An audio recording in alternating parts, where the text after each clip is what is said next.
We have 3 city manager interviews today. Our first is with our deputy city manager, Kimiko Gilmore. We'll go in the following order as we had discussed previously. Ms. Gilmore has 10 minutes to kick off, up to 10 minutes, by the way. You can use as much as you would like or not. And then we'll have council questions going in an order, although you don't need to leave the clock up. Just let us know. And that feels pressure. And then how about just given how we're rolling in, we'll go reverse council order. So questions starting in the 6th in district for a 5-minute period for each council member. Then we'll keep going around until we've exhausted our time. Our plan is still for this to be about an hour and a half. Mr. Mayor, I'd just like to make one comment. I think we should add the 10-minute whenever Daryl starts questioning. Just keep Fair. And Yes. then are there any instructions for the audience? There are no instructions for the audience. This is a no audience participation type of arrangement. So it's more of a work session of the sort for city council is how we mark it. All right, so with that, I think we're good to go, and we look forward to hearing from you. Thank you, Mr. Mayor. Good morning, and thank you for the opportunity to speak with you today. I want to begin by expressing my deep appreciation to the Mayor and City Council for entrusting me with the opportunity to serve as interim city manager.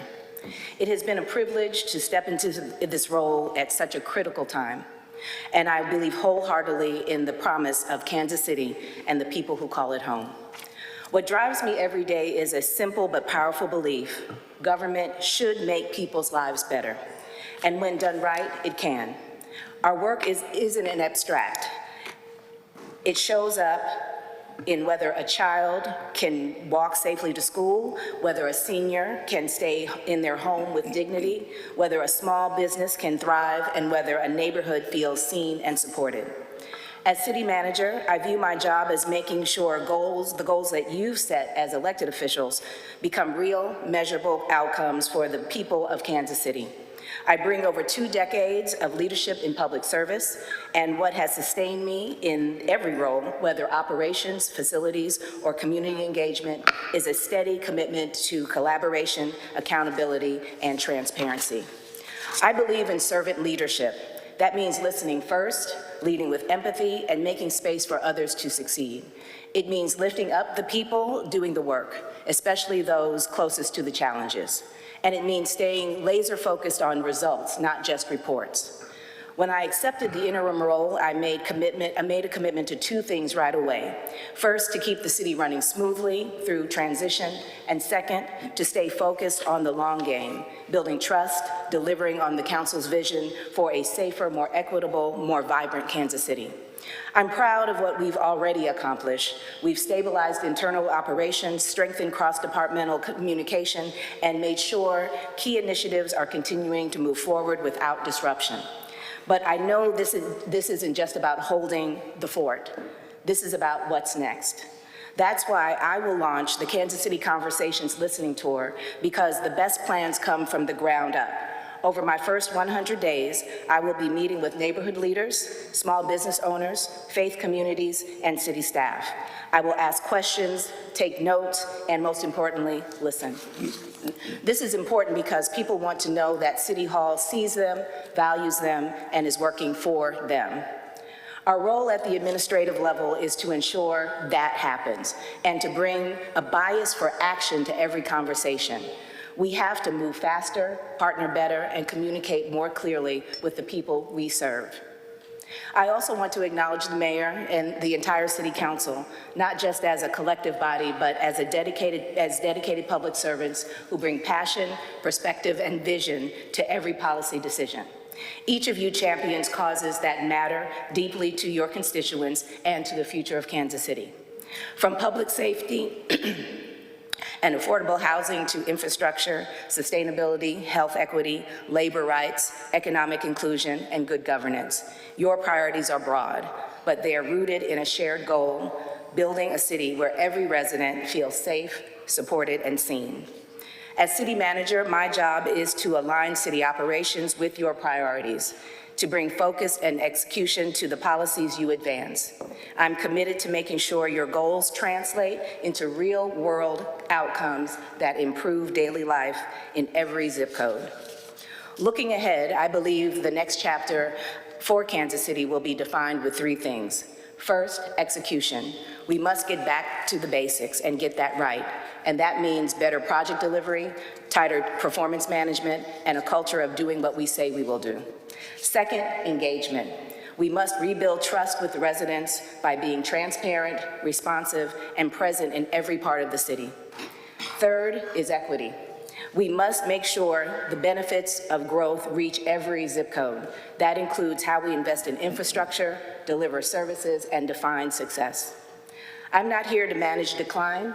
I'm here to lead transformation.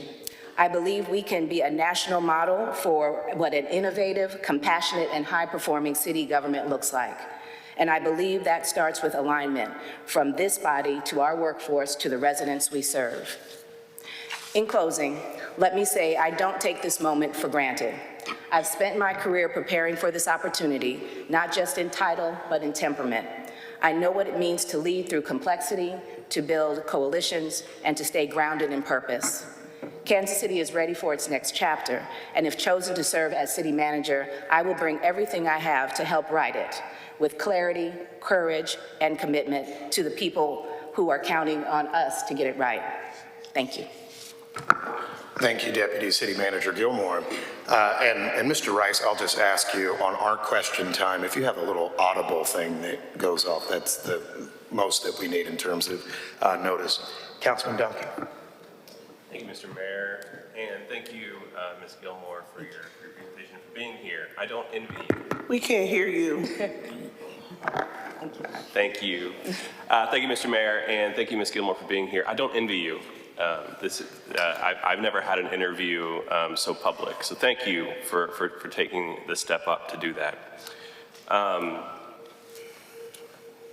I think in your opening statement, what struck me was you said that the government should make people's lives better, and I tend to agree with you.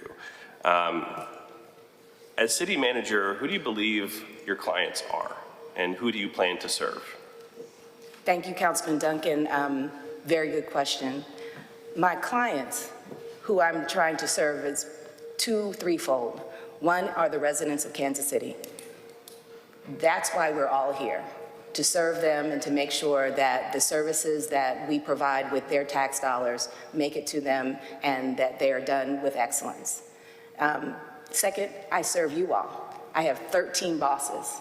All of you all have things that you need to get done. You have a vision, you have an agenda, and it's up to myself and the staff to make sure that those things get done. And the third are the staff. The staff are residents, so they kind of get a double piece of love from me. We have to make sure that our staff has the resources that they need. They have to be able to, we spend so much time here at City Hall. We spend so much time at work. If we are not looking at our workplace, at the environment here as one that is safe, that is filled with the resources that they need, if we don't provide training, if we don't take care of them while they're here at work, we are not going to be able to deliver those services. So the three clients, the three people that, or the three groups that I'm going to be responsible to are the residents, the council, and the staff. Thank you. You talked about our residents, and I truly believe that they are the consumers of our services. Do you agree? I agree with that. Do you then believe that the government and thereby you as city manager have a responsibility to protect those consumers? Could you say that last part again? Do you believe then that the residents who are consumers, that the government and thereby you as city manager have a responsibility to protect those consumers? Absolutely. In every way possible that we can, through our regulations, through our laws, through our ordinances, we need to make sure that our residents get what they need through their tax dollars, that our staff is fully trained to be able to execute those services, and that they are feeling that they can. And I'm sorry, I'm going. Sorry, I've been up all night. But yes, they are consumers. We need to serve them. We need to do well by them. If we don't, then none of us need the jobs that we have right now. Thank you. Thank you. I've learned in this job that there are many varied interests in our city. Yes. But I think they can be divided into two major categories. Okay. There are those whose interests are motivated by money, and then Yes. there are those whose interests are motivated by improving their everyday lives. Similar question to our consumer protection. How will you balance the interests of those whose interests are motivated by money versus those who are motivated by the everyday people? And as you said, we have a responsibility to improve the everyday lives of our people.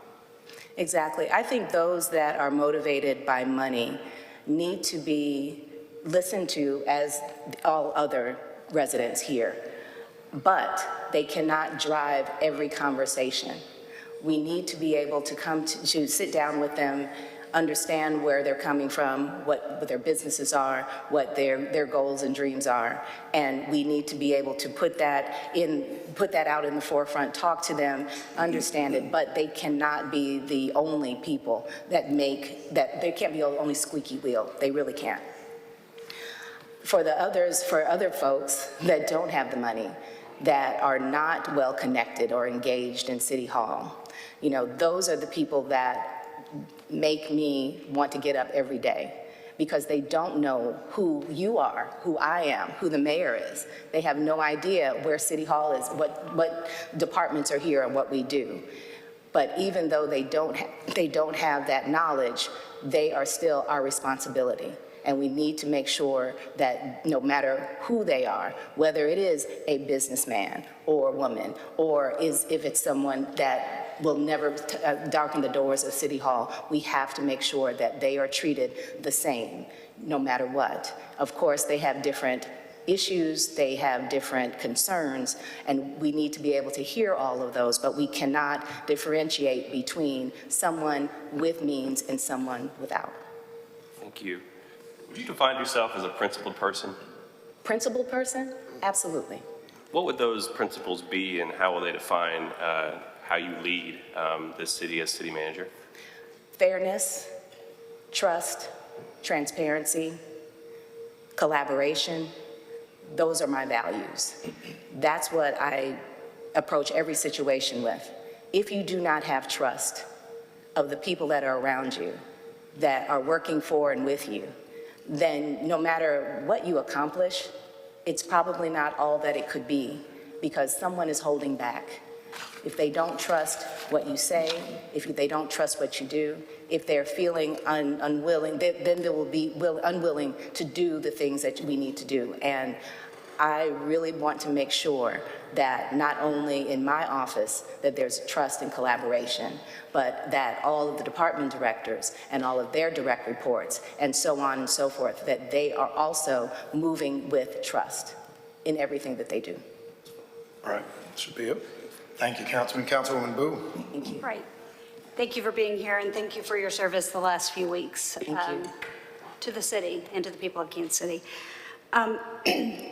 So in the role as city manager, would you see your role as that of recommending policy, implementing policy, and what mix of those two roles?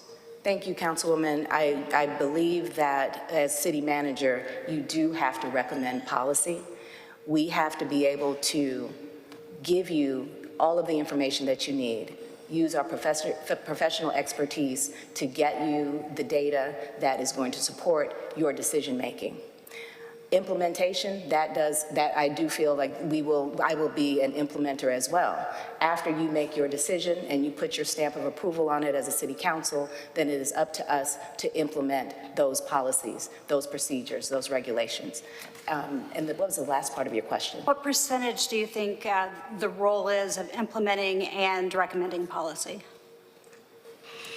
That's a good question. I think that because you all make the ultimate decision, then I would say that I would be more so an implementer, but I am not a shy person, so I will be doing a lot of recommendation. So I think about 50-50. I'm going to say that. I'm 50-50, maybe 60-40, being an implementer and then being a recommender. And you talked about your first 100 days. Are there policy issues that you've thought about recommending in those first 100 days? Well, yes. For my first 100 days, I would, first of all, want to listen, once again, Sure. do the listening tour. I want to engage each one of you individually to find out what your agenda is, to be more clear about what your concerns and what you would like to see happen. I would definitely want to do a Kansas City Economic Roundtable. That's probably a very boring title, but that's what I want to do. Bring business leaders together, bring developers together, bring small businesses together, talk to them about what they would like to see. I believe we used to do that at some point years ago, but I think that right now is a good time to get those conversations going. I want to connect in the first 100 days with the editors who penned the open letter. I want to sit down with them, understand what they were saying in the letter. I want to make sure that we are on a right track to make those things happen in such a way, or to improve on those things. So as far as policy, to go into the communications division and figure out exactly where we need to be there. I want to review and begin implementation of the city auditor's audit of the communications department of the division. So we can start to implement those things. I want to make sure that we have a robust plan for FIFA for 2026. We have been doing a lot of things in the background, but that's something that is going to have to be, and I know you asked me about policy, but there are so many things that we have to do within my first 100 days, and I want to make sure that we have time to do those things. So what will your approach be? I'll ask kind of two questions. What will your approach be to economic development? And with respect to economic development, the council has adopted several policies to ensure, you mentioned to some extent, environmental policies, housing policies, that have sometimes been in conflict with the development community. Yes. And how, moving forward, would you approach those conflicts to ensure that the policies of the council are being met? Do you have any recommendations, for us? But I think my general question is, what will your approach to economic development be? So I wanted to let everyone know out there that Kansas City is open for business. We have over $2 billion of economic development of building going on right now. I want to make sure that the EDC has the agency that they need to make those deals and help us with that, in PIEA, with the TIF Commission, all of those things. I want to make sure that they have the agency so they can get things done for us. I believe that as long as we continue, you have to show up, and I believe as long as you show up, and then I can make those recommendations, your priorities, I can make those clear to the EDC, to Port KC. I can also look within Kansas City. Is that my time, or is that? Mayor Pro Tem. Sorry. Good morning. So I was really glad to hear in your opening comments you talked about building trust. We know that currently, just in recent months, Kansas City has had some significant concerns regarding trust. Yes. Can you tell us, how would you reform a city department that has lost public trust? I don't need to say which department, but any particular department that has lost public trust, how would you reform that department? Sure. Well, the first thing that you have to do is go in and do a deep dive into the structure and the organization. I would sit down with each person, leadership first, and then also all of the members of that division, and to find out exactly how they're feeling, what they've seen, and how their ideas about how to go forward. After that, like I said, and I'll just say in the communications division, we are going to, you all have asked for a audit of that division. I will take those recommendations. I will take what I heard from those folks that are in communications and review all of that to find the best possible way forward. What I would like to do is to bring in someone, a consultant that is versed in local government public information, and have that person talk to us to analyze our department and then talk to us about what we need, what the best practices are. We need to build that trust with the community again. We need to build that trust with the media again. And I don't think that we are going to have a long way to go with that as long as we are open and transparent and willing to have those tough conversations and give them the time and the space and the place to give us a critical critique of what we're doing. Everything, we want everything to go well. We want everything to be smooth, but we are city government and we need to be open and transparent with the community about things that no one really likes to talk about. And as long as the staff is ready and willing to put forth their professional expertise, stand in front of the public and be open and transparent, I think that we'll be on the right path. But we have to have those conversations first. There has to be an analysis of the division, and that so we can move forward in an effective way. Okay, thank you. How would you build relationships and strengthen collaboration with our county, state, and federal partners to bring resources to Kansas City? I've always been a fan of the Mid-America Regional Council. I think they're an excellent convener of all of the municipalities in the area. I would like to use their platform as a way to sit down with all of the other municipalities to start to have those conversations about how we collaborate. We've actually been doing this for a long time. If you're looking at, if you look at FIFA World Cup coming in 2026, we've been collaborating across state lines. We've been collaborating across city lines. It has been, it's been a very fruitful relationship. If you're looking at emergency management, there's an emergency management committee that meets all the time. So when it comes to security and doing mutual aid, we don't usually have a huge problem with that. People stand up.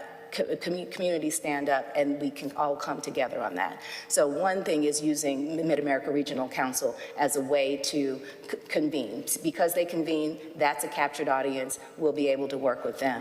But then also, just across the country, I think there is an opportunity to reach out to other cities, other city managers, talk about best practices, figure out ways that we can work together to, especially in these days right now when we have a little bit of unsure footing with the federal government and how we are going to try to figure out how to replace the dollars that we may or may not get. I think that we have to come together with others that are in the same situation as we are, so we can have that brain trust and figure these things out in a really effective way. So those are some of the things that I would like to do. Thank you.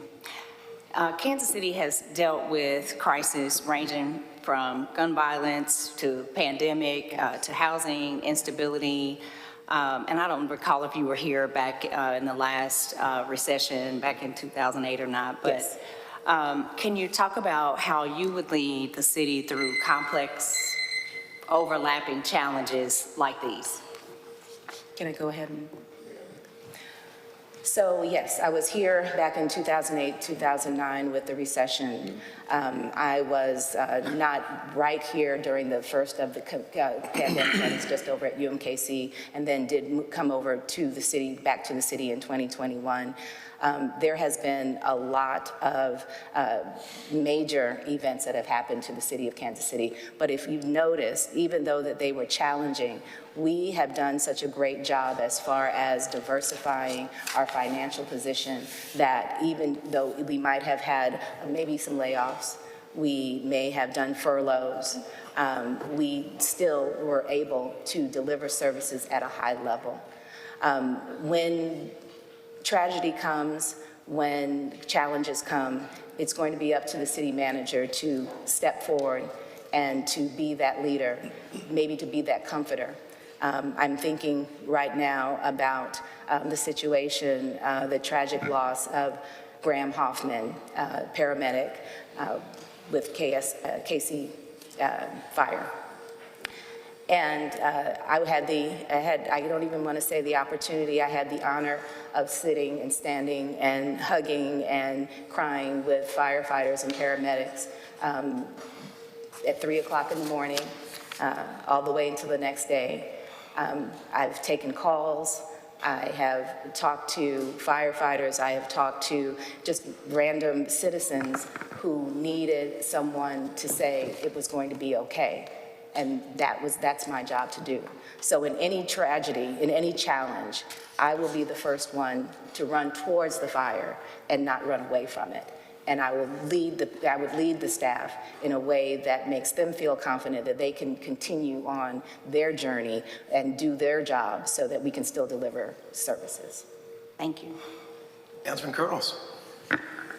Thank you, Mr. Mayor, and thank you, Ms. Gilmore, for being here and your service to the city. And I share my colleague, Councilman Duncan's. I wouldn't want to be in your shoes, but hey, I'm glad that you are here and stepping up. My questions, or one of my questions is, there are areas of our city who feel that they have not experienced the economic development that has been seen in other areas of our city. How do you plan on looking and focusing on those areas to make sure that we are paying attention to them? They are taxpayers. They don't see a lot of investment in their community or in their areas and neighborhoods. What is your plan in order to make sure that we look at those areas and invest in those areas going forward? Exactly. Thank you, Councilman. I appreciate that. What you're asking me reminds me of my time with Swope Community Builders several years ago when I was the Community Relations Director for that agency, that CDC. What we did at Swope Community Builders was exactly what you were talking about. We were providing economic development for those neighborhoods that had been promised a lot and given practically nothing.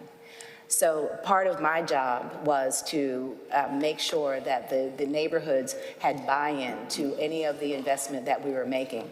So that came in the form of community meetings, cleanups, all types of different ways to engage with the community, to give them the information that they needed about the investments that we made. A grocery store, a health center, townhomes, single-family homes, senior centers. Those are the things that we had to make sure that the residents wanted, and they did. Unfortunately, like I said earlier, those neighborhoods, Town Fork Creek, Blue Hills, and Sheraton Estates, and others, they were angry when I first started at Swope Community Builders. They didn't really want to talk to anyone that had anything to do with community development because they did not see that anything came of it.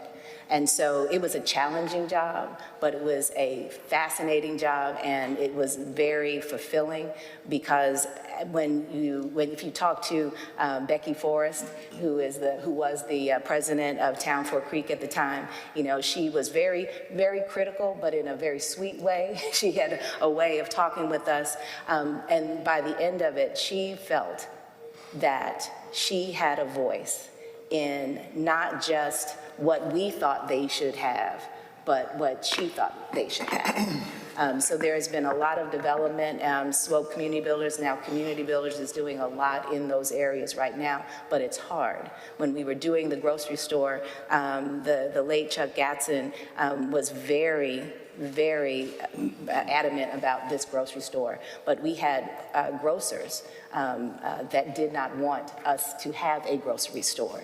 They said it was okay for everyone to go to 63rd and to go to Raytown to the grocery store, go to Brookside to go to the grocery store, and he had to be in their faces. And so that's what I learned. That's the kind of economic development that really means a lot to the people, and it really gives me great satisfaction because we have jumped over hurdles that nobody else wanted to jump over.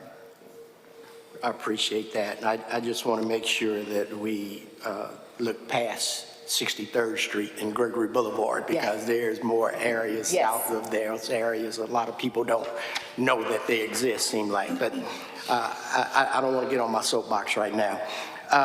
What do you believe will be the most significant challenge as city manager for our city? That's a good question and a loaded question and a question that can go in a lot of different ways. And so I just want to start with just the basics. One of the challenges that we are having right now as the city is retaining our workforce, or even attracting a workforce. And in positions like, the entry-level positions, maintenance mechanics, at the convention and entertainment facilities, since I was appointed as executive director, we have had at least 13 maintenance mechanics positions open. And we had a huge career fair. And everyone, I think Public Works got 200 people, and all of these other, water had a lot of folks. But we hired one person, and that is not acceptable. So we have to figure out how we are going to attract the workforce and retain the workforce that we need to get the job done. Now, we still get the job done, but I want our staff to be able to work smarter and not harder. Thank you. Girls, Councilman Bunch. Thank you. Thank you, Ms. Gilmore, for being here. And I appreciate your commitment to this city and your dedication to the city and your service, and especially over these last few weeks of being kind of thrown into the fire. So thank you so much. And thanks for being with us today. I'm going to kind of narrow my focus here down to something I think might be the biggest issue that we have in the city, at least from my perspective, and that's employee morale right now. I asked similar questions back when the last time we did this whole process a few years ago in my first term. But what are some specific ways that you intend to patch some of the issues that we have experienced over the last few years in that regard? And specifically, how will you kind of rebuild trust in staff to make this a really good place to work? Thank you, Councilman Bunch. The morale of the employees is very important. If the employee does not feel that they are being seen, heard, and supported with resources from just the workplace or the workspace, or even just their compensation, then we're not going to get the productivity that we need from our workforce. So we have done a lot regarding, making sure that everybody feels good when they come to work. We've had puppies on the 6th floor. We've had gatherings. We've had massages, I think, and all types of things. And that's good. However, even with those activities, we still have to talk to those employees and make sure that those are the things that they need. Some of them are floundering because in their workspace or in their workplace, their supervisor isn't engaging with them on a regular basis. They are not being coached. They're not being mentored. They're not being recognized for the things that they do. And reports do say that that is sometimes the only thing that they need is feeling like when they come to work that they are valued.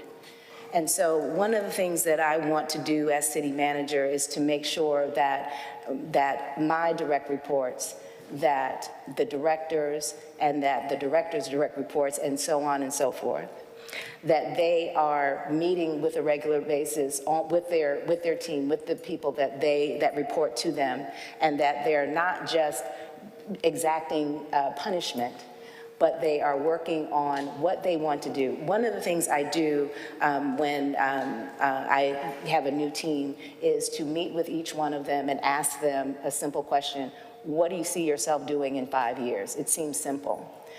But I want to go back to when I asked the person that I was, when I came back to City Hall, what she wanted to do, and no one had ever asked her that. She's been sitting in the role for several years, and that is a tragedy. Because if we are not encouraging our staff to thrive, if we are not looking out for their well-being while they're at work, if we are not coaching and mentoring them, then they are not going to be satisfied no matter how many puppies we have in the building. And I think that also goes to what we're experiencing now as far as litigation.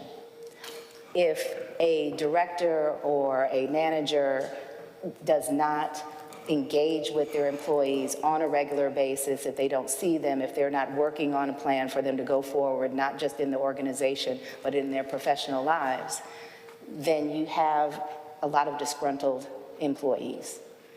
And so, that would be my philosophy and my plan, is to make sure that I am encouraging not just the evaluation, sitting down at your annual evaluation, but also talking to and engaging with your employees and having that go from the director, from the city manager, to the directors on down.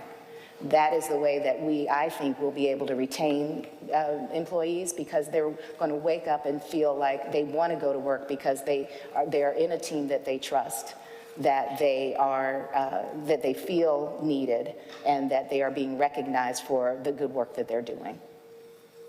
Great. You. Councilman Ram. Thank you, Mr. Mayor. Good morning. Good morning. I will preface my questions by just pointing out to the body and those who are viewing that I provided my questions prior to this interview, to all the interviews, to all three candidates on the same email at the same time, because I wanted them to have an opportunity to give a thoughtful response on the things that I identified as important. So I will be asking you the same questions as I will be asking the two following candidates, Yes, which might sound repetitive and robotic to my colleagues, but just want to give that explanation. Okay. So the contract for this position is expected to run to the end of the current mayor-council term, ending on August 1st, 2027. The next 2 years will be pivotal for Kansas City's future, with several large events on the horizon and important development and infrastructure projects in various stages of progress. Events like the World Cup, big projects like the Loop downtown, and there are many, many, many more. Yes. Simply put, we do not have time to lose. It will be incumbent upon the next city manager to immediately instill stability, and enacting large-scale changes across the organization, such as replacing multiple department directors, will be counterproductive to stability. Although there are many things that need to be fixed, I do not believe we need large-scale changes at the leadership level. We need stability. What is your brief response to that statement? I agree with you that we do not need sweeping changes that are going to disrupt what we have going on right now. I can say, though, that since March 6th, we have continued in operations in all of those areas that you are talking about, with the South Loop, with Barney Alice Plaza, with the corrections facility that we're working on right now, with the 2026 World Cup. So those things are continuing. And I do not want to disrupt in such a way that is going to be detriment to the organization as a whole. So I do agree that whatever changes that need to be made need to be done in a methodical way, with a lot of thought and a lot of reflection on what those things would mean to the organization as we're moving forward. Okay, thank you. And will you commit to prioritizing stability as you make decisions about managing staff? Absolutely, absolutely. But with that, there may be those times where we have to make changes because it has already been evidenced that there is a disruption or there is things going on that I would have to take care of. That is just how, you have to manage people.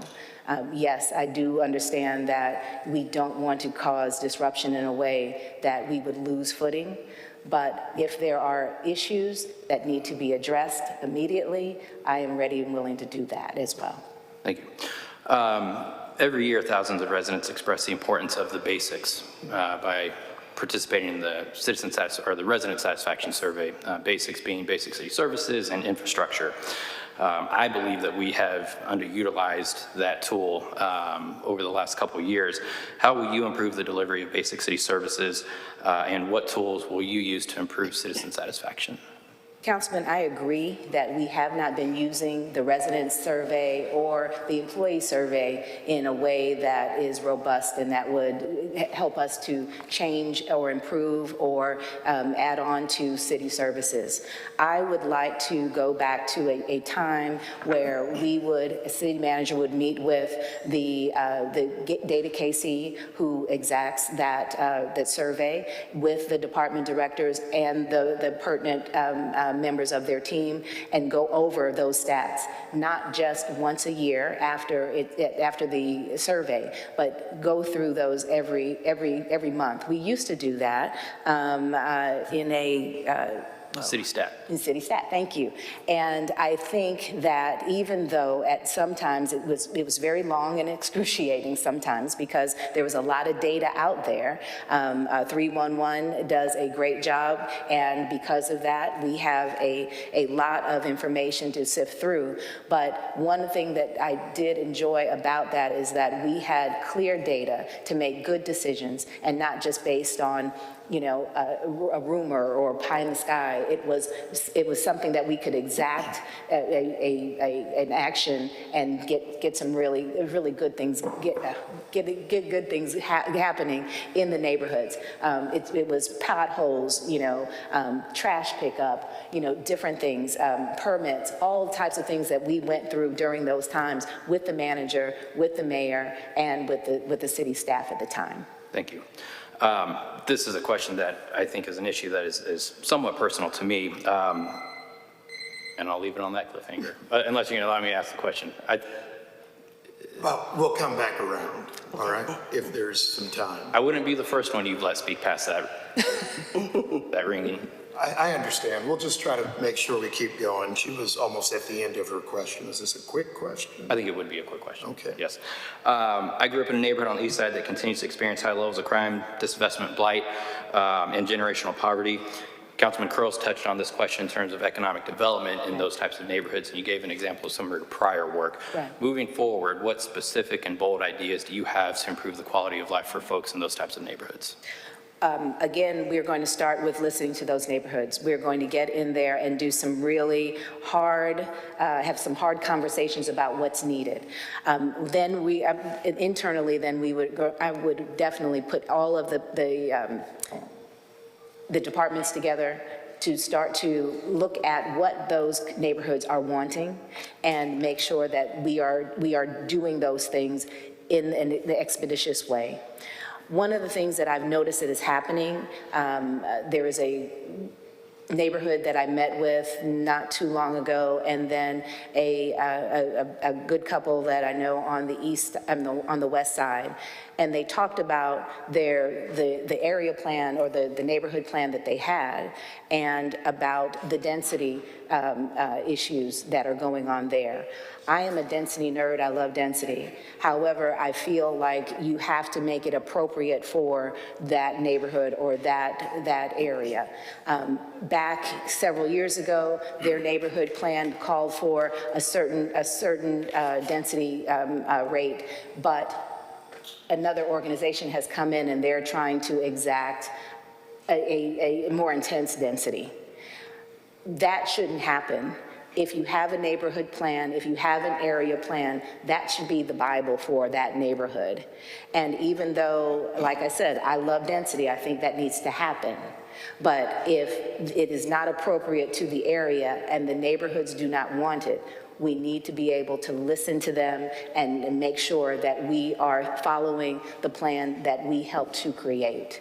So I think that listening to those neighborhoods, and I know that sounds very basic, but listening to those neighborhoods are first and foremost, and then coming together internally, making sure that we can go into those neighborhoods, talking with them, giving them the services that they need. All ideas aren't going to be good ideas, but there's still a way that we can get to yes. But we're going to have to come to the table as professionals and make sure that those residents that look to us to help them move through those plans, to help them to get to their vision, that we're working together to get to that yes. Thank you, Councilman Ray. Councilwoman Roberts. Thank you. Hopefully I'll have 7 minutes because that took about 7 minutes as well. Okay, so you've provided great qualitative data, strategies, and well-researched theories. Please shift your answers to more outcome-driven and quantitative measurable outcomes. I have 3 questions. I'm going to share my questions if you want to take note of them, and then take the balance of the time to answer them. Building on the last question, what specific outcomes will you achieve to address the economic wealth gap between east of Prospect and west of Prospect? We know what neighborhoods want. They've been communicating their wants for decades upon decades upon decades. So can you talk more about the outcomes that you will achieve to address those economic disparities? Secondly, you serve on the Linwood CID. Yes. You serve on the the Homesteading Authority. What have been your accomplishments in terms of expediting infill housing and protecting the city's investment and desire to address food insecurity? And then finally, how will you honor the charter and the voters' mandate that we have a manager-council form of government, not a strong mayor form of government? What will you do to prioritize the interests of the 22nd floor and the 29th floor? Thank you, Councilwoman. And can I start with your last question first? I am a council manager form of government purist. I believe that that is the best way to run a government. It provides continuity for the residents. It provides stability in city services. Because the mayor, the city council can only, especially here in Kansas City, can only hire and fire the city manager, the city clerk, and the city auditor, all the rest of the staff, all the rest of the workforce is in a way protected. And it's up to the city manager to put in place those directors that will be able to also beef up that workforce. And there's no way that you all, as the city council, mayor and city council, come in and go deeper than those 3 positions. And I think that's what, that lends itself to a better government than if you had a strong mayor form of government. Nothing against you, Mayor. But that's akin to what you have in the federal government, where there are all the heads of the departments can be put in place just on a whim every 4 years or so. And, and hopefully the mayor or the president would put in people that understand the job, but that does not always happen. And so we need to make sure that, that we are adhering to the council manager form of government. That's the only way that I choose to live my life as a public official. I have worked for 3 city managers. I have worked for they have worked for, multiple councils, and it does work. Regardless of who is at the top, we have a strong workforce under all of that city manager, and they are the ones that push things forward. So. council manager form of government, I'm all the way there. I am a strong member of the International City Managers Association. I have the backing of the president, the new president of the association. I just got a text earlier, well, yesterday, from the large city mayors, large city managers, and they are rooting for me. That's what I have to do. I can't do anything else. It's in my DNA. Can you ask that second question again? Can you talk about your accomplishments on the Linwood CID and the Housing Authority in terms of specific things that you've accomplished in being in those roles? And then explain more about achieving parity between east of Prospect and west of Prospect. Yeah. Okay. Let's start with the Linwood CID. I have been on that CID for at least 3-4 years.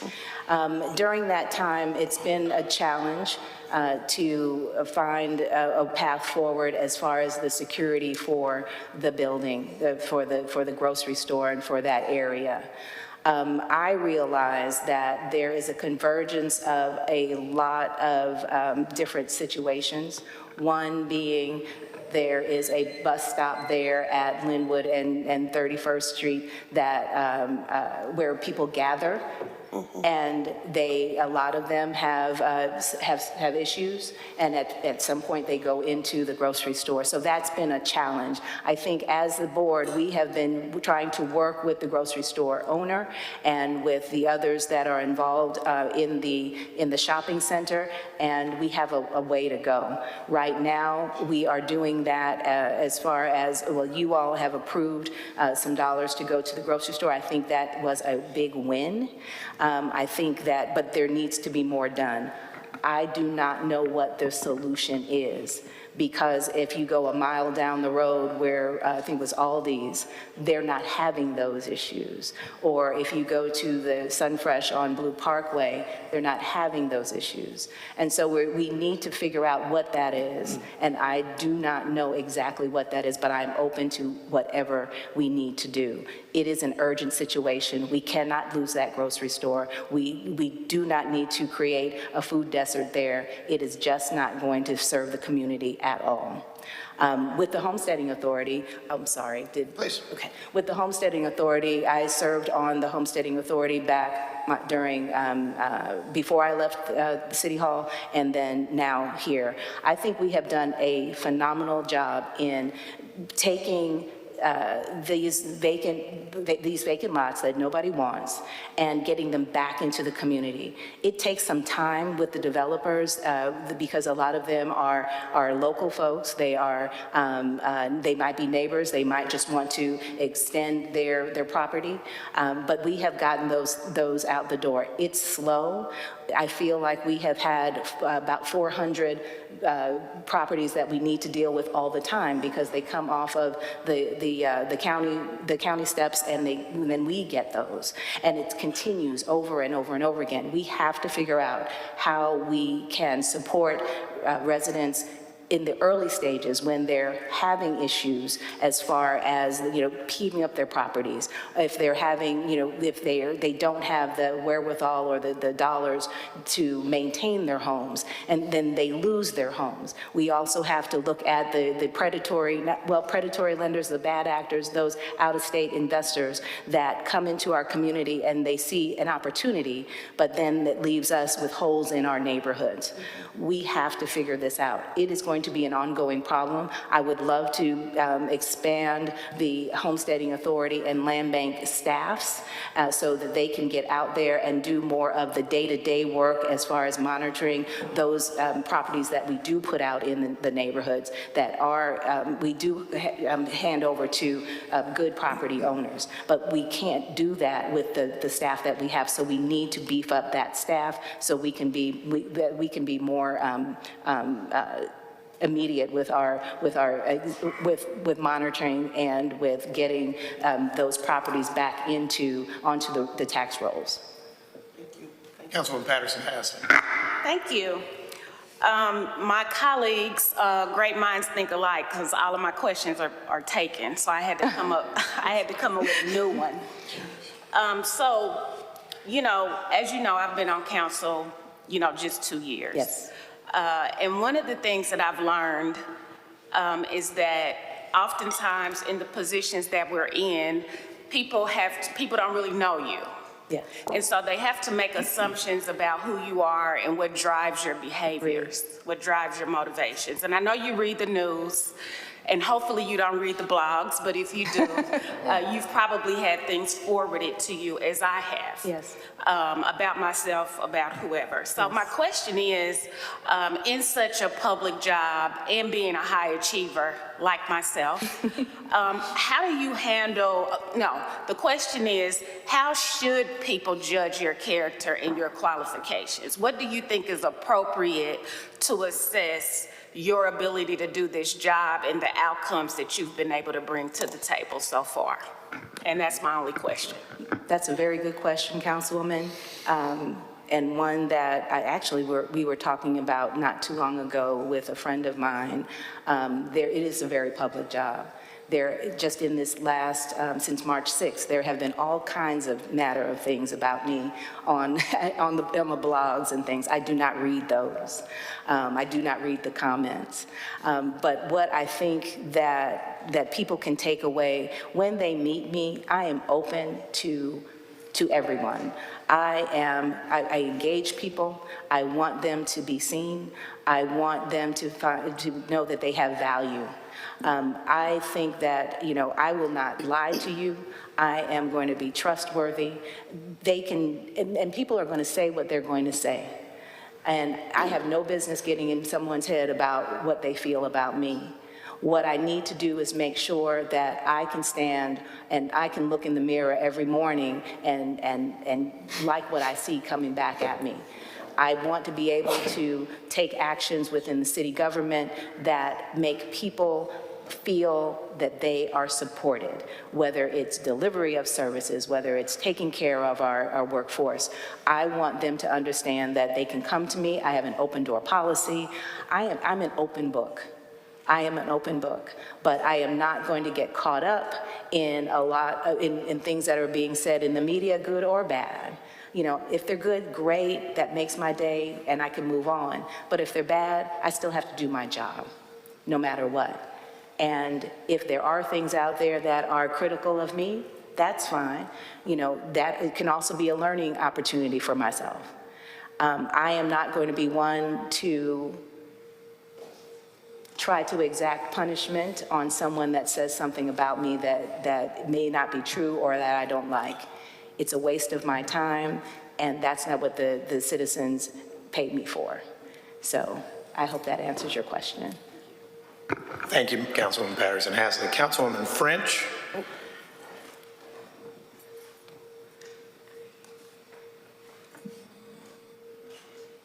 Hi, yes, thank you, Mr. Mayor. Can you guys hear me? Yes. Okay. Thank you, Ms. Gilmore, for being here today. You mentioned the Conversations listening tour. Could you elaborate on your view of the importance of upfront community and stakeholder and business engagement in our local government? Specifically, what steps do you plan to ensure all voices in our community from all districts are heard and involved in the decision-making process? And what does that look like beyond just discussions? Thank you, Councilwoman French. That has to be, community engagement has to be the center of everything that we do. Sometimes people don't want to hear the hard stuff that makes everyone feel uncomfortable, but even when we may be diametrically opposed, we still need to be able to listen to each other. We cannot go forth and move this city forward if we do not want to hear from one group or another. I might not exactly understand or like the way someone presents themselves in a public meeting, but as long as they are respectful and as long as we can still have a dialogue, then that makes no difference to me. We need to be able to, not just, during the public budget hearings, I think those are wonderful, but I think we do need to have our staff going out on a regular basis to talk to our our constituents, to our residents. The water department needs to go out and talk to their folks about water bills and storm sewer and all of these different things. Public Works definitely needs to be out there in the community, asking people what they want, how are they doing? You know, it even goes beyond, Councilman Rea talked about the resident survey, but it goes beyond that. That's a good set of data that we need to inform us, but then we also have to make sure that each and every day, or maybe once a week or something, that we're going out and we're talking to the community. I don't expect that any major moves will be made on behalf of the citizens without their voices. You mentioned your experience with Swope Community Village and how successful that was. Can you give another example of a time and experience that did not turn out as expected? And how would you lean on that expertise to make sound decisions amongst conflicting views and voices? Can this be in any arena or just in economic? Any arena. Any arena. So once I came back to the city as assistant city manager and deputy city manager, one of the areas that I had to cover was houselessness. And that was a ride that I will never, ever forget. Because we as staff and the community and some in the community had come together and had a plan for how to address houselessness. We were in COVID at one point, and there were hotels involved, and we housed people for the entire summer, and that was a win. But we had to figure out what to do afterwards. And so we decided that we were going to talk about the pallet shelters. You know, pallet shelters are a small, a tiny home that can be moved around and put in an area and had heat and all that. They were very innovative, very cute, and we thought we thought this would be a win. The community hated it. So we never went that way, and it was excruciating because what we knew is that these houseless individuals would still be out in the elements. They would still not be able to get the wraparound services in the way that we were programming it, where that pallet community would have the wraparound service. It would have community controls as far as security and different things.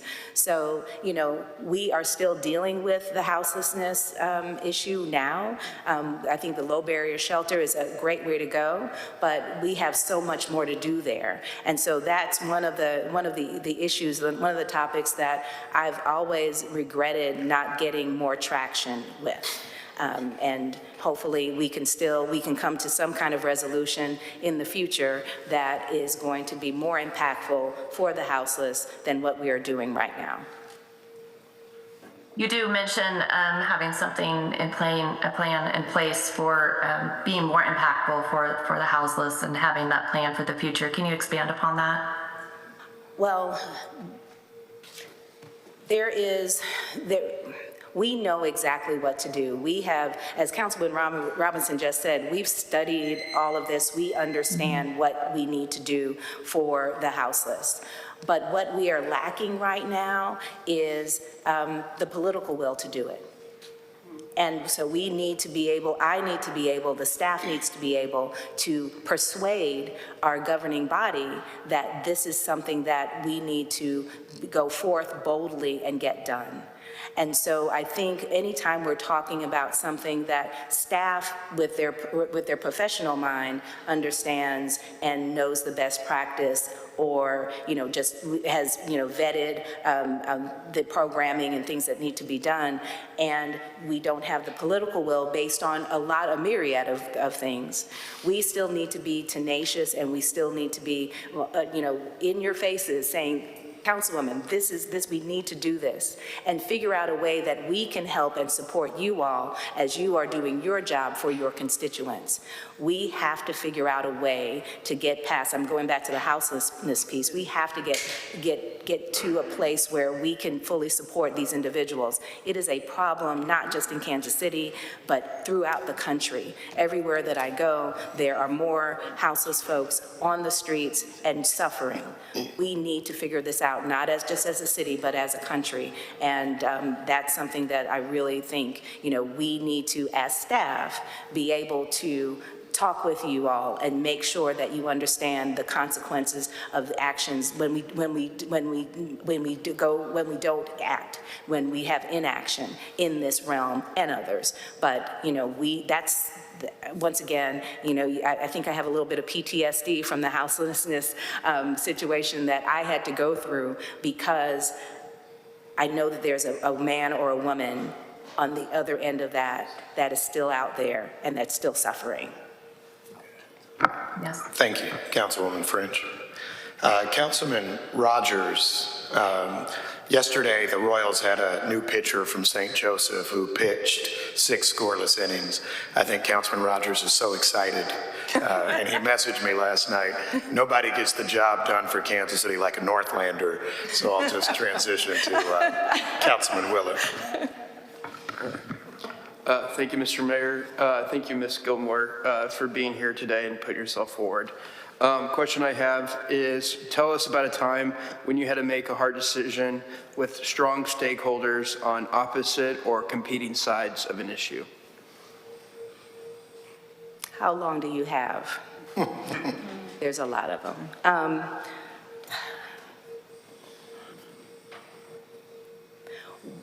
Several years ago, there was there still is, and this is going back to houselessness again, but there are still organizations that go to houseless camps and areas to drop off food.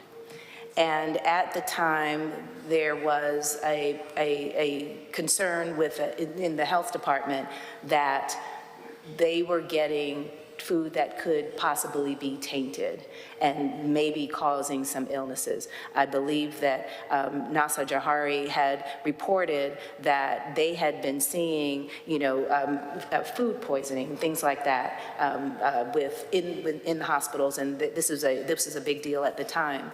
So at the time, that was Mayor Pro Tem Scott Wagner, and I and several others were trying to work our way through that issue.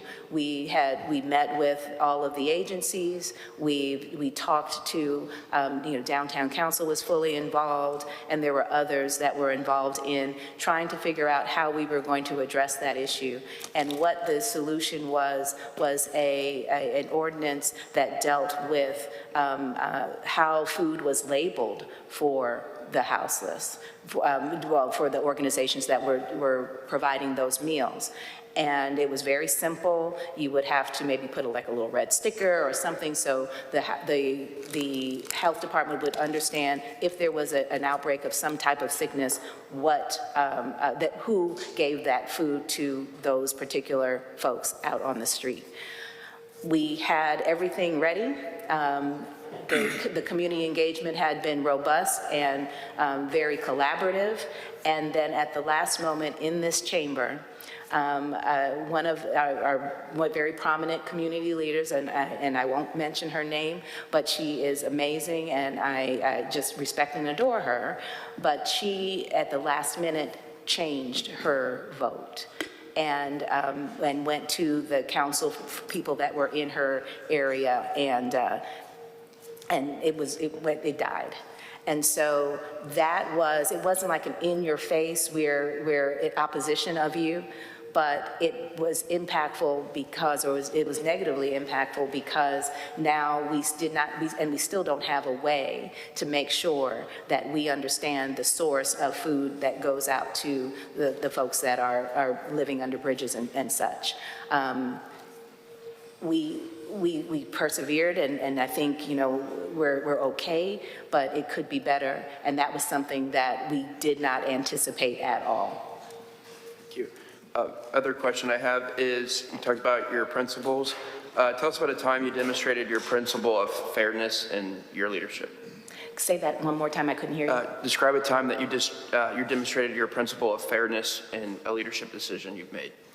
The last part. For some reason, it's... Sorry. Describe a time that you demonstrated your principle of fairness in a leadership decision you've made. In a leadership decision made. Just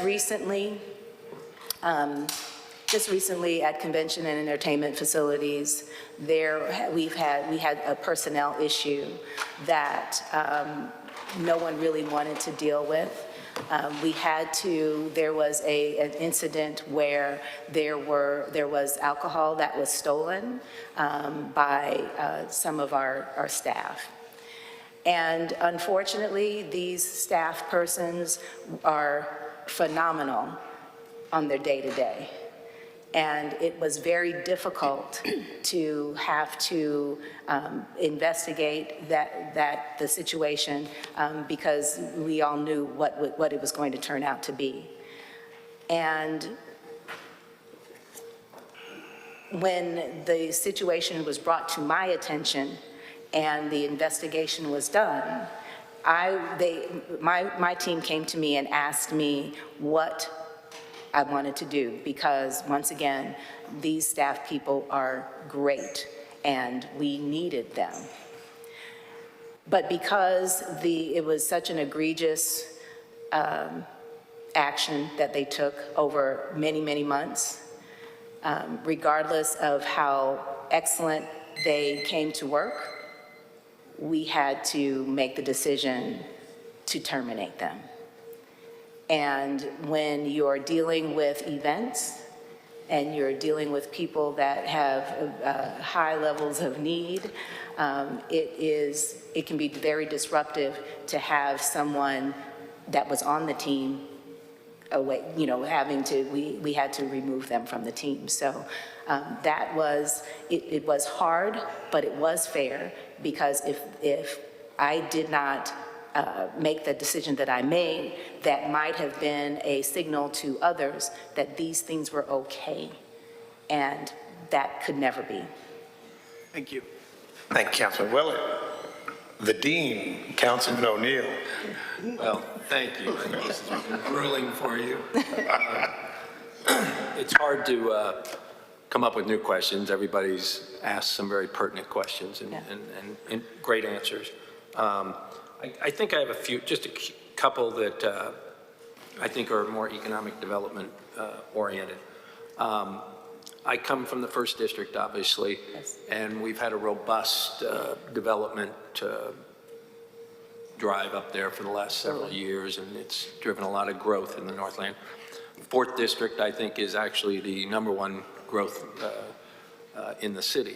So you have 4th and 1st that get the majority of development in this city. How do you see, over your past 4 or 5 years recently, about 3 or 4 years in the city, what kind of changes would you make from your office to improve the growth in all areas? Not, we're fine, 4th District's, everybody's growing, but we have districts that have development deserts, and we need more activity there. What would you do to improve that?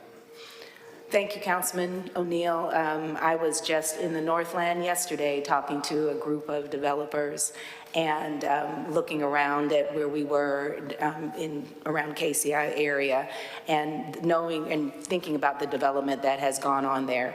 I went to Park Hill. I rode up and down Berry Road, and where there was nothing, there were farms, and now you fast forward several years, and it's like a whole different environment. And you're right, 1st District is doing well. 4th District is doing well, but there are other districts that need more development, and we need to figure that out. Councilman Curls will tell you any day that we need more information. Really? I've never heard that.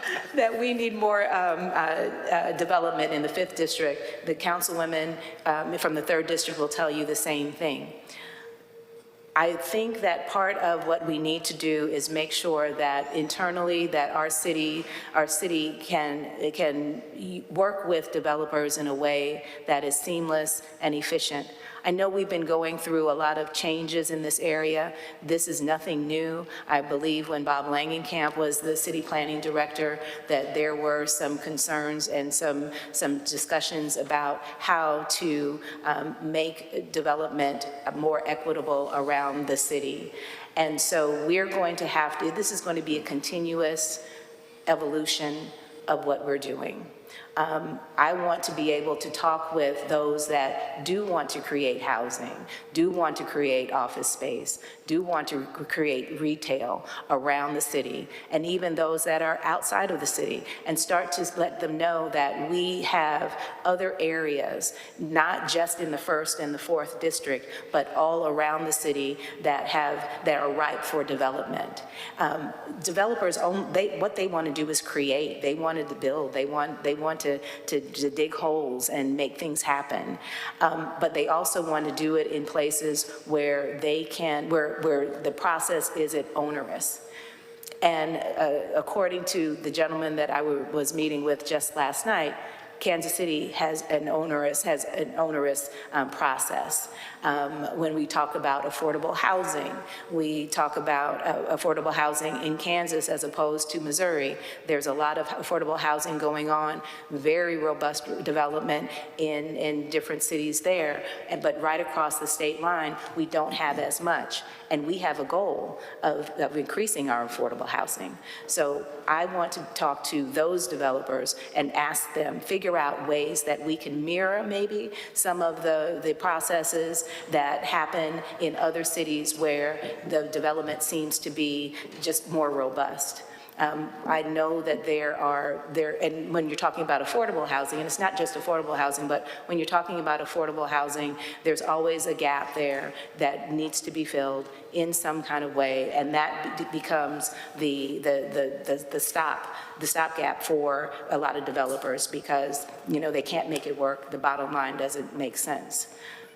But it works in other places. So I want to learn more about what it's going to take to make sure that we can have as much development, not just affordable, but market rate, retail, office spaces. We have over 300 square miles to play with. We have urban, suburban, exurban, we have rural. We can do all types of development. We should be a hotbed of development all around the city, not just in the 1st and the 4th. Thank you. My last question, and this is kind of more focused on the EDC and the port. Mm-hmm. For years, I'm a board member on the port, and we've gotten larger and larger and larger based on the projects we get, right? We are bonding out billions of dollars. Yes. The problem I always see, and my developer friends don't like me to say this, but the problem is the port doesn't follow Kansas City rules, right? They get to do whatever they choose. Yes. There is no prevailing wage. There is no MBE, WBE. There can be, but they're not necessary. They're not obligated to do that. Right. So there's a new ordinance at the state level that's trying to broaden, I don't think it'll pass, but the idea is to broaden the powers of the port. So how do you view the Economic Development Corporation here in Kansas City versus the port, and how we go forward with development in this city with two separate playing fields? Right. That is, it's kind of it's a good problem to have that we have these two agencies that work on development for us, but you're right. Port KC, John Stevens, he's a great guy, but if you're going through Port KC for any type of development, you are going around the council. And I don't think that is good on a regular basis to do. So we have to figure out there, because they do have a lot more leeway. Even though, like you just said, with MBE, WBE, they don't have to do it. They can if they want to. But we have to figure out a way, maybe working with the port and trying to make sure that we can get some of the same have the same goals and actions that EDC has to go through. I don't feel comfortable with developers coming into Kansas City and we don't have an eye on them in some way outside of the permitting process. Like I said, I think having Port Casey as a way to get some things done in an expeditious way, I think at some level that's a good thing, but I really do think we have an issue that we need to address with them. And the legislation that you were talking about, I believe that there is going to be language in there that carves out Kansas City and probably St. Louis, municipalities of over 400,000 and all of that language. So, but we have to pay attention to that because I don't think we knew that was happening. So to answer your question, we need to figure out a way to make sure that to encourage, persuade Port KC to have those same parameters around them as EDC does. That way, you all can have the eyes and ears on these projects that you do with the others. Thank you. Councilman Rogers.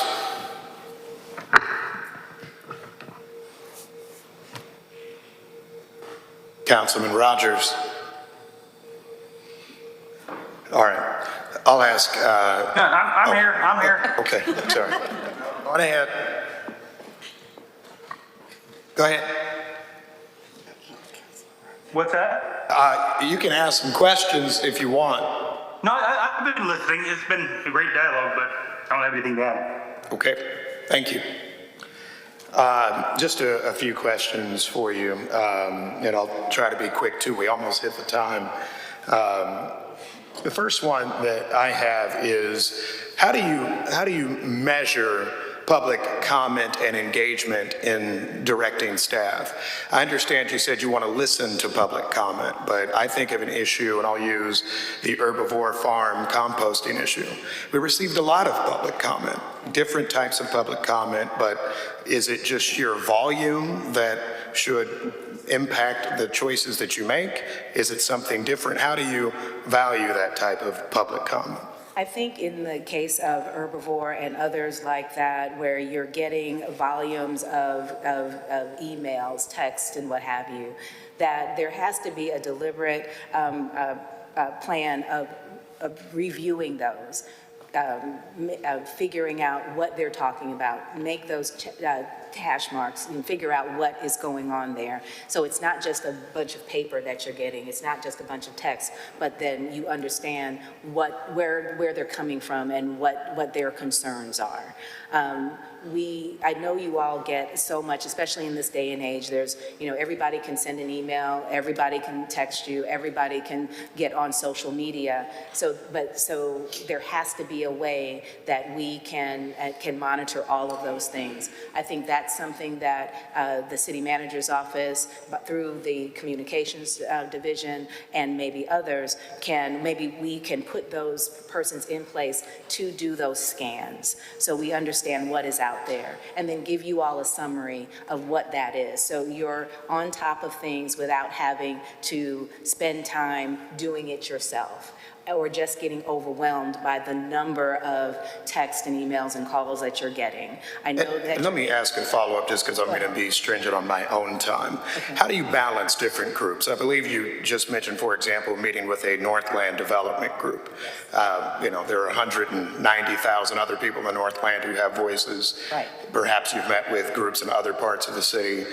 Who gets access to you? Everyone? And how do you ensure that it isn't just, say, and this is no knock on them, a Northland development group that gets to have the voice of the Northland versus others?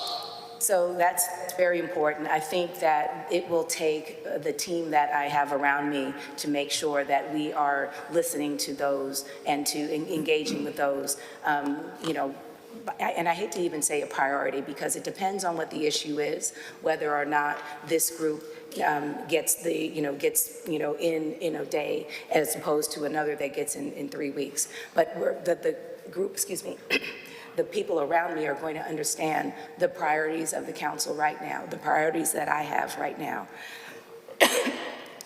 I'm sorry. And they're going to be able to help me. I am so sorry. Hold on. Take that off your time. I would have the chair suspended. No, I'm playing. Suspend the time. Go ahead. So it's going to take a team, the team around me, to make sure that we give access, equal access, appropriate access to those groups from around the city. You're But right. you'll make sure it's not just bold letter name groups that are the ones that get access to your office. Not at all, not at all. Understood. Other question I have. Recently, the Kansas City Board of Police Commissioners settled a lawsuit with the family of Cameron Lamb for $4.2 million. Actually, that lawsuit was settled prior to the city council passing the budget. That said, that isn't reflected in the budget that came to the city council and that we ultimately voted on. I suspect there will be more settlements that have an impact on the budget. We've spent much time talking about how well we are working together on the budget, but it seems as if there are millions of dollars in potential fund diversions that come to the city, that might be an issue. How do you plan to work with the police department and the Board of Police Commissioners to make sure that we're getting sufficient, accurate information to inform the choices we're making in the budgeting process? Exactly. I have already started meeting with Chief Graves. I plan to make that a regular meeting because I think that a lot of those decisions will be impacted by what's going on at the top. We have to have open lines of communication. We have to have those hard discussions. Yes, we have the obligation to pay out these settlements and these lawsuits, but we do have to have the hard conversations about how to really make that happen without impacting the services that we have already approved, or you all have already approved through our budget. We can't continue to go this way as far as, like I said, these lawsuits. And one of the ways that we need to address that with the police is to make sure that we are at the table at all times, and then start to understand exactly the origins of these lawsuits and these situations. You know, just like here, we need to I want to make sure that the directors are having, conversations with their staff all through the year. What is happening at the police department that might be impacting how these lawsuits are coming to fruition? The root cause, we have to figure out what that is so we can impact that. I think having open lines of communication with the chief and with her staff will help with that. All right. Ms. Gilmore, I thank you for this time. What we might